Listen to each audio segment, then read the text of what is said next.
Do the planning stages in your game seem to just take forever, drag on and on?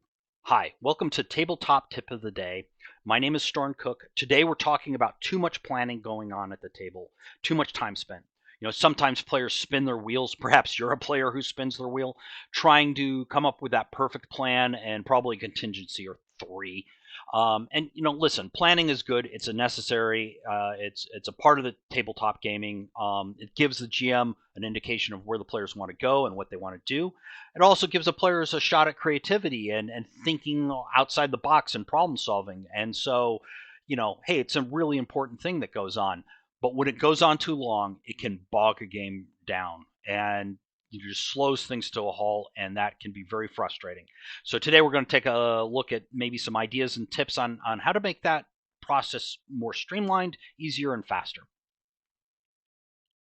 Sometimes, if the players are dithering and spending a lot of time discussing a plan, I take a hard look at myself as a GM. Have I given the players enough information? Maybe they just need a little spark on something to get that ball rolling. Can I have an NPC give them a little tidbit that might, help them out there or sway them one direction or another? Can I remind them of something that happened in the past that the players might have forgotten? The PC's lives, events might be very clustered close together. They might be happening very quickly, but it might be weeks for the players. And the older I get, I know it's easy for me to forget stuff all the time. I'm paraphrasing something that I read that FDR said. He said it's better to do something now than to do nothing because we can always come up with a plan to fix the mistake later on. Now, he was talking about the Great Depression, which, pretty large stakes there, but remind players that they don't have to come up with the perfect plan. No plan survives contact with the enemy anyhow. The other thing that I think about is, let the players win sometimes. Sometimes they do come up with a great or even perfect plan. Let that happen. Let that play out. And there can be consequences from winning as well as from losing. Fun consequences later on down in the campaign line. So reward them when they do, and then they won't be as wrapped up and scared of making a mistake later on. Also, I truly strongly believe in encouraging gut feelings at the table. Remember, we humans take in so much information in so many different ways, from body language, from the way people dress, and all that kind of stuff. Um, Players really only have the spoken word of other players and their GMs to gain that information from the world. Unless you're using pictures like I do sometimes, but even that is open to interpretation and stuff like that. So so having a going to Mathanwe, the elven scout, you have a sense of something divine and warm pulling you towards the grove. It is definitely not a trap. You just know it's not a trap, and you just set aside all that anxiety, and then they can still decide on whether they're going to go in the grove or not. But you've let that fear go away of like there's a really bad consequence to this. And conversely, you can also say, hey, one look at those mercenaries and you know that they are your equals in a fight. If you push things, it will be bloody. Now you've warned the players like, hey, this is these guys are badasses. They're badasses like you are. And if you keep moving things along in a sort of antagonistic manner, things could get really, really bad. And I think that's kind of the information that makes sense in a context of a medieval fantasy game. I don't or sci-fi game. It's not anything.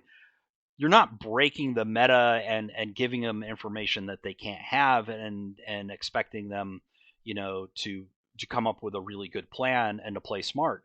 Um, also occasionally, sometimes you just deal with a reluctant player. They're dragging their feet, not wanting to give that GM any kind of vulnerability or opening, and they're really searching for that perfect plan.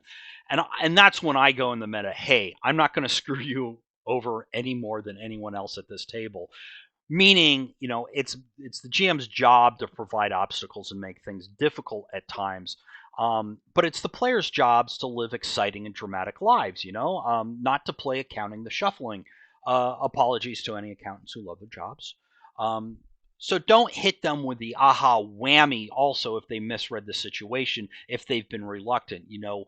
reward them for their decisive action when they go decisive, and I think that helps a lot too. Lastly, if you're a player and your table is dithering and taking too much, do something. Have your PC become proactive. Go push that button.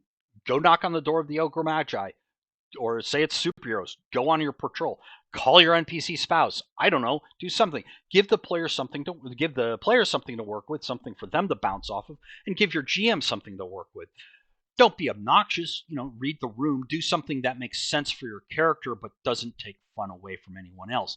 You don't want to have that character go and blow up the plan that the other players have been putting together for a while so diligently. That's kind of an a-hole move there.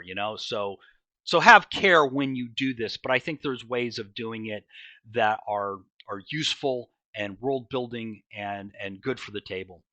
So, do you have any tricks for how you move things along at your table? Do you find planning exciting, or do you find it one of those things that you dread? Let me know what you all think in the comments section.